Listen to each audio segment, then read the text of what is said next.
এখন যেটা দিচ্ছি এটা হচ্ছে সবচেয়ে দামি প্রোডাক্ট। দেখবেন এখানে কিন্তু মোট 5 প্রকার খাদ্য আছে, এগুলো সুন্দর করে মিক্স করার চেষ্টা করবেন। তো এই কুড়া আছে এখানে হচ্ছে আপনার 1.5 কেজি অর্থাৎ 1.5 কেজি। এটা লোকাল বাজারে আপনারা হয়তো 20 টাকা, খুচরা 20 টাকা কেজিতে পাবেন। তো এইখানে আমরা হচ্ছে ধরেন 30 টাকা আমাদের 1.5 কেজি কুড়ার দাম। তো আমরা প্রত্যেকটা ইসে কি করব, লবণ এবং ক্যালসিয়ামটা প্রত্যেকটা সারিতে সারিতে দিয়ে দেবো। অল্প একটু লবণ নিয়ে কিন্তু আমরা এখানে দিয়ে দেবো, ঠিক আছে? লবণের পরিমাণ হচ্ছে অনলি 50 গ্রাম। এই লবণের পাশাপাশি আমরা এখানে কিন্তু ক্যালসিয়ামটা দিয়ে দেবো। যদিও ক্যালসিয়ামটা কিন্তু 250 থেকে 300 গ্রাম দেওয়ার কথা, কিন্তু আমরা দিই মাত্র 50 গ্রাম। তার কারণ হচ্ছে আমরা খরচ করব কম কিন্তু লাভ করব বেশি। আর যেহেতু আমাদের মুরগিগুলো ছেড়ে দেওয়া থাকে, এই জন্য ক্যালসিয়াম না দিলেও চলে, তারপর আমরা 50 গ্রাম ক্যালসিয়াম কিন্তু এখানে দেব।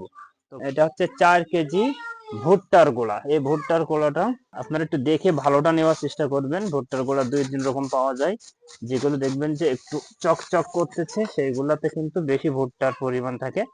আবার কিছুতে কিন্তু আপনার কোড়া মিক্স করা থাকে, এখানে হয়তো কোড়া মিক্স আছে কিন্তু সেটা পরিমাণ হয়তো কম হবে।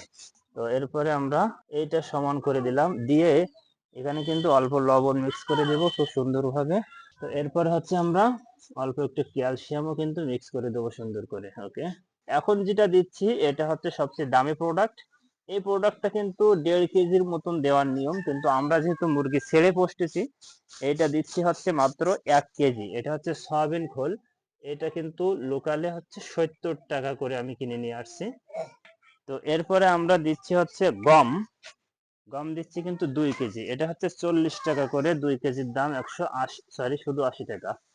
তো এরপরে আমরা যেটা দিচ্ছি সেটা হচ্ছে অটো কোড়া বা পালিশ যেটা বলে, এটা হচ্ছে 1.5 কেজি। মোট হচ্ছে 10 কেজি। এর সাথে আমরা 10 কেজি 100 গ্রাম হবে, 50 গ্রাম ক্যালসিয়াম দিয়েছি এবং 50 গ্রাম হচ্ছে লবণ দিয়েছি।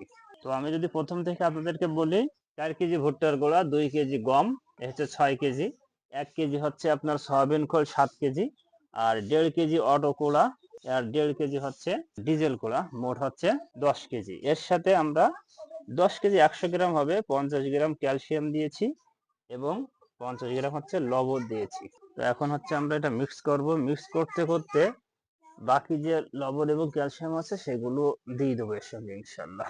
দেখবেন এখানে কিন্তু মোট 5 প্রকার খাদ্য আছে, এগুলো সুন্দর করে মিক্স করার চেষ্টা করবেন। যতক্ষণ পর্যন্ত একটা আরেকটার সাথে মিশে না যাবে ততক্ষণ আপনারা মিক্স করবেন।